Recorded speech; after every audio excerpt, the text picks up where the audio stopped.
Start the morning right with a cup of Vinyl Tap. Nothing beats the refreshing taste of a hot, warm mug of Vinyl Tap. Enjoy your podcast in liquid form today. Vinyl Tap. Enjoy responsibly. 2, 1. Vinyl Tap. I'm Tim. I'm Tim. I'm also Tim. We just listened to King Crimson's debut album, In the Court of the Crimson King. Yes, we did. Certainly enjoyed it. I felt like I was in the court there, right there, with everyone. Nobles, vassals, the king himself.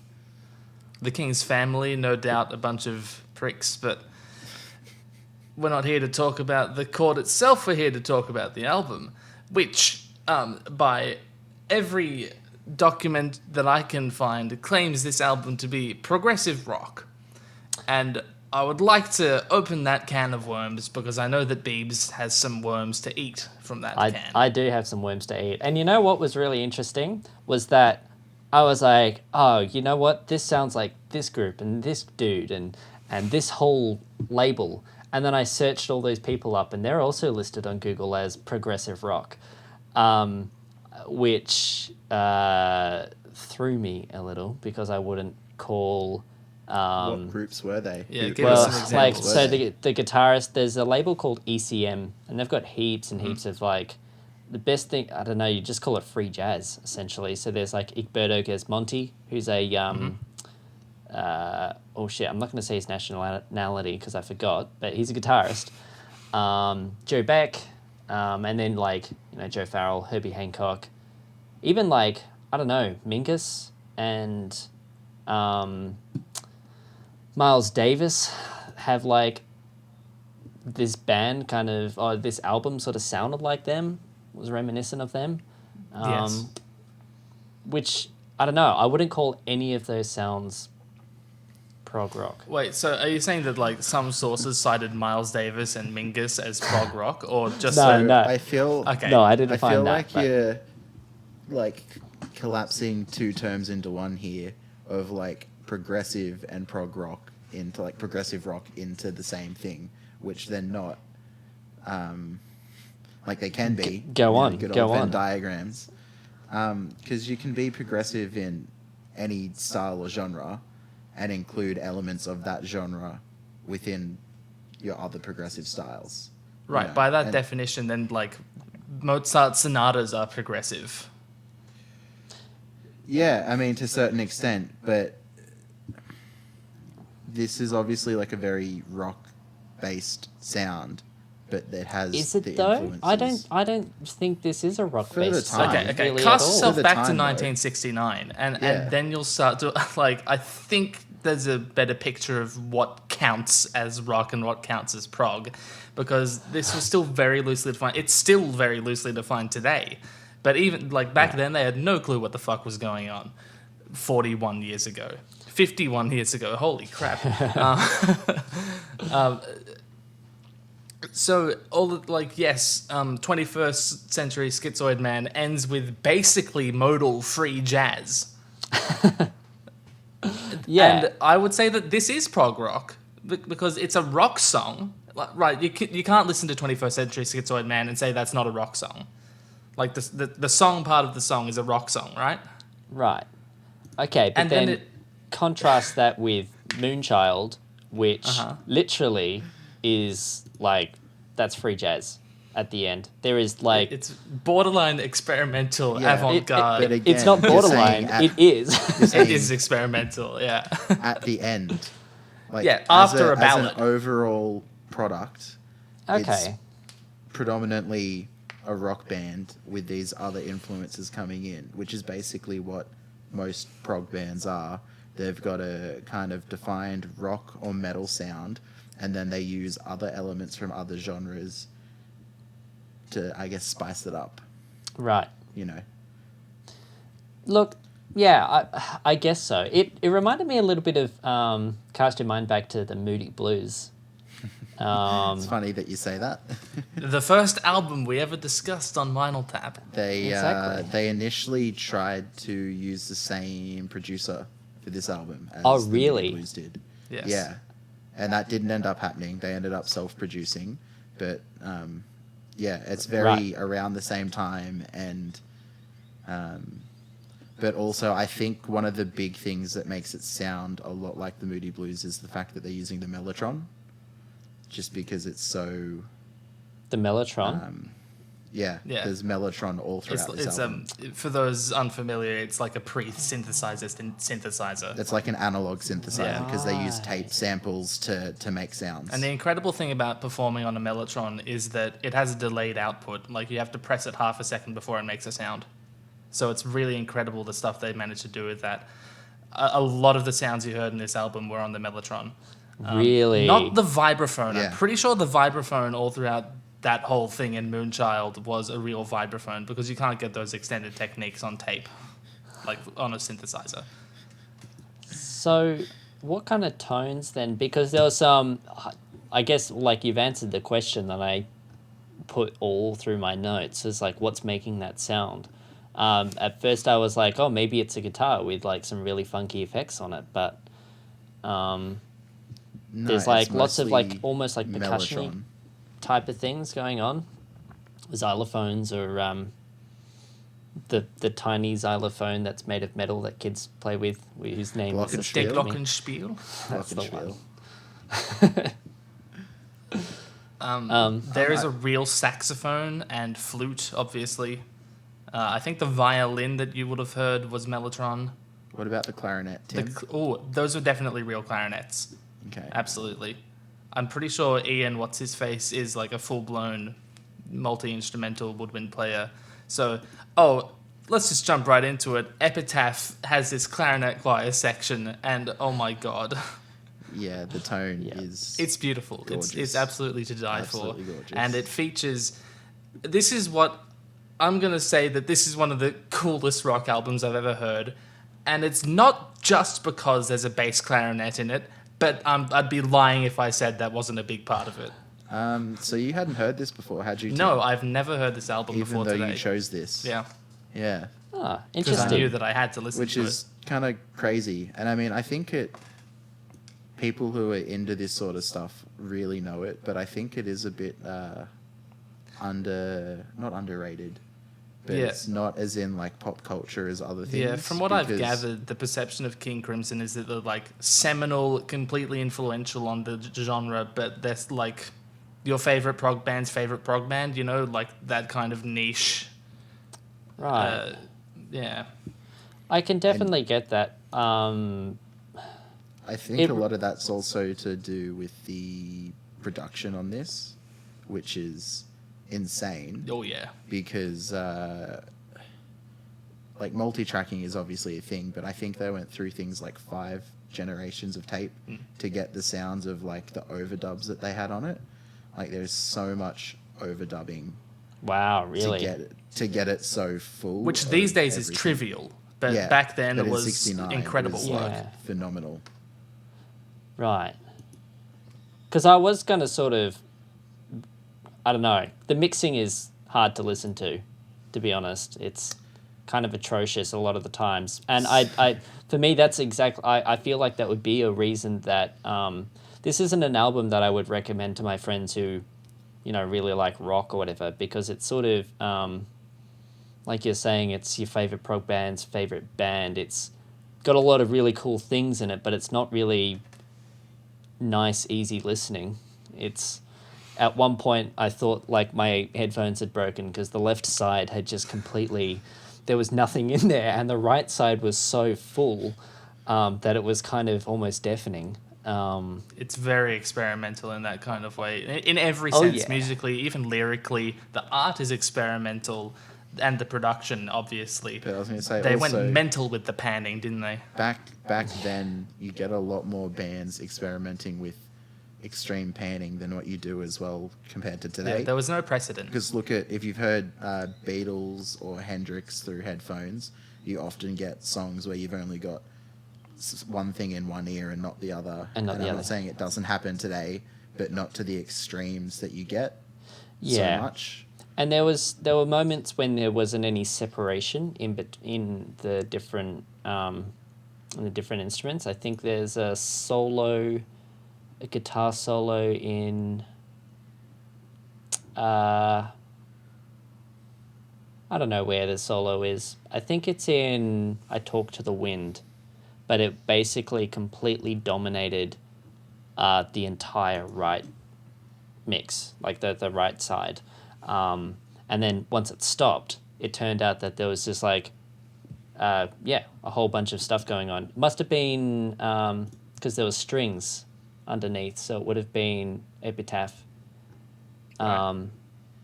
Yeah, the guitar solo sort of stopped, and then there was like strings and other instruments playing. I was like, oh wow, that's really, really cool. I could only hear that on my left before, barely. I honestly, personally, am happy to be more forgiving of things like that with this, considering when it was made and Yeah. the scope of what they did. Just because, part of the reason why they weren't sure what to define it as genre-wise is because of how rich and full and not all over the place, but like how many different areas they took from. It's kind of all over the place. It is a little all over the place. There are bits in there that sound super, super classical, and then there's stuff that sounds super folk, and then there's rock, and Jazz. that's not a bad So thing. much jazz. But like I can understand, there's a lot of jazz. I can understand why it's hard back then, if not still now, to really define it as anything besides prog. Right. Yeah. Okay, that makes sense. Because also in terms of recording, they were recording on an 8-channel recorder, just the one 8-channel recorder. Right. Like that's pretty Yeah, crazy okay. to get what they got from that. I think if you the closest thing that I could compare this to is the likes of Count Basie, Lester Bowie, Charles Mingus. They're kind of I don't know, they're like sort of grooving, funky experimental jazz in like big band style. And if you really like those tracks and those albums and those artists, then listening to this, I think you would have probably a better time with just familiarity in terms of instrumentation and like the grooves that they're doing, the shuffle rhythms that the drums were playing, because they were absolutely fire. But I think you would find more comparison from that kind of side of musical taste than you would, I don't know, listening to rock. Although that said, there was this really cool moment when it sounded like Black Sabbath just dropped in and started jamming. So I don't know, maybe I'm just talking out my ass here. Yeah, and I mean the rock riffs are kind of the more well-known parts of the album as well, as opposed to the jazz. Like the riff in 21st Century Schizoid Man, a lot of people would know without knowing, just because it's been, like, it was sampled by Kanye in 2010 for one of his songs. Oh, really? So there's like stuff that people would have heard without realizing they've heard. So it's essential listening, really. Like if you haven't heard this, I mean, have you really listened to music yet?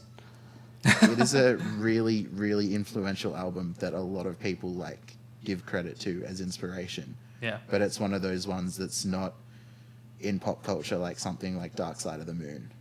But it's probably got just as much musical reach and influence as that. Just not as much cultural influence. Probably more, because I would be gobsmacked if Pink Floyd didn't like have this as an influence when they started moving towards that more experimental side of rock.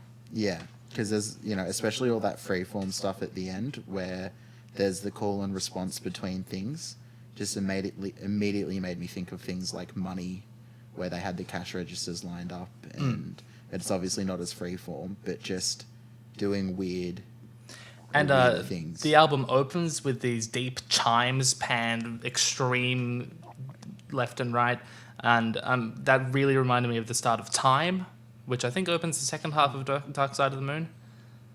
Yeah, I think same so. idea going on there. Yeah, and there's like so many sounds in here that you could attribute to other bands. There were moments where it sounded very Beatles-like. There were a couple of moments where I thought it sounded, very Bowie-like or very Eagles-like. You've picked out a bunch of jazz people that you think it sounds like. Obviously the Moody Blues as well. Yeah, obviously the Moody Blues. Like, In 21st Century Schizoid Man, I I was like, this is like if Led Zeppelin fucked with jazz, because it's very bluesy for a lot of that song. Really bluesy. It's actually 12 bar for a lot of it, which is kind of funny to me. Yeah, especially the bass was like... Yeah. And it's kind of around Oh, I between love that sort that of bass. like... Yeah, that 3 to 6 minute mark, the bass is just like unrelenting, driving. It's got active. It's been so long since I've got to say this on Vinyl Tap. It's totally Rush. Like that tone and that movement in the bass. There is no way that Getty didn't hear this. Yeah. I think... So I'm going to sort of just summarize like the album as a construction. I think for me gets weaker as it moves on. It started off so driving and cool and energetic and like, okay, Moonchild, yeah, you can go off the deep end. I don't mind. But then the Court of the Crimson King, I think like the verse where it has its the title Court of the Crimson King, super cool. And then it gets to that huge chorus part where it opens up into the R's and everything like that. And that bass and drum that was like so driving and so energetic for the whole previous album disappeared. And it was like, to me, it felt like it really just had the rug pulled out under it, and all that energy and stuff got lost. And for me, that was a bit disappointing. I completely agree, because that chorus, like, it demands to be grandiose, right? Just the whole nature of the thing. It's expecting this hugeness that never arrives. And I think that's because of, like, some lack of depth in the production. Yeah, okay. Like, there's not so much layering happening. It's kind of bland, and I don't want to say that derogatorily, because it's a great song. I really liked In the Court of the Crimson King, but I felt a failure to deliver when we arrived there. It also ended so weirdly. I somewhat disagree. Not wholeheartedly. Like, I understand the points you're making, but I thought the chorus was like large enough compared to the verse section. And then like you couldn't... I mean, you could, but I don't think it would suit it to finish on a big chorus like that and just hard cut with nothing left. I think that the way they did the outro is like very... Obviously Pink Floyd came later, but very Pink Floyd, where you've got like a big drum sound, you've got held chords. I think the vocal melody was being used on instruments. Yes. And it was like kind of one of the more thicker, texturally like dense sections. And then I had like that weird scary also changes chord at key. the end. Changes key? Yeah. Yeah, I think it was a nice way to end the album, because I think if you've gone too big there, it's going to just feel weird to just cut it off. Well, it does cut off. The song ends, and then it starts the ending again. Good old Moody Blues trick. Yeah. Good old Kings of Leon trick. Yeah. Or it's like you're like, Hey Jude, you know? It's like you're ending on this super huge moment, so the only thing you can do is fade it out and then just fade it back in for a little bit before you... Yeah. It's going on forever. Shall we talk favourites? Does anyone have anything they want to say that we haven't reached naturally from the conversation? Harmony. My God, there were a couple of moments here. I actually stood up, went to the piano, and said, "That's genius." There's some absolutely beautiful stuff going on in here. I think it was in the Court of the Crimson King, they've got this James Bond movement going on. They open with this E minor chord, and the fifth rises and then falls back down, do do do do, and that's up like totally these days. It's the James Bond motif, but I don't know if it was so strongly associated with that back then. It's a cool feeling either way. And the chorus of In the Court of the Crimson King is also really clever. By the way, we've been shortening the names of all these songs. If you check on Spotify, I don't know if this is the actual like official name in the album lining or whatever, but The Court of the Crimson King, including The Return of the Fire Witch and The Dance of the Puppets. So that's kind of a staple of prog these days as well, is having either one-word song titles or 8-line song titles.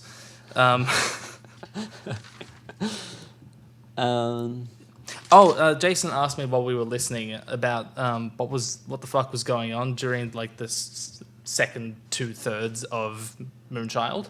Yeah, I really wanted to know, were we like atonal? Were we focusing on like a key or a scale with the like? Because it was obviously very call and response. Were we like different keys responding to each other? What was going on? It's there? very non-functional, but Yeah. it's kind of limited to white keys. It's pretty much entirely in the scope of C major, but it does shift modally. Like there's a bit that's basically E Phrygian, then there's a Lydian-y bit, then it resolves to this A minor thing, and then for some reason it just ends in A major. Very interesting. And Yeah. it's so dense in tritones. They really do not steer away from it. This stuff is, again, those names, like especially Egberto Gismonti. He's influenced by a lot of, I think Portuguese, Brazilian, kind of like Latin American folk stuff, or I guess it's folk music, and yeah, I guess it's not really harmonically functional, but a big part of that music is how it sort of develops in terms of its, I guess this, like, form and structure comes from the density of texture and the density of your rhythm, and like that sort of becomes more important, and kind of typically in that music, as something becomes more intense, you get sort of more harmony happening, like, if that makes sense, like more sort of move away from white notes and you start introducing sort of more complex stuff. I think Moonchild, right at the beginning, the melody, there were some really cool like melody moments. But Blue Skies, Yeah, I really do you know like that the song? Especially like Willie Nelson's version of Blue Skies.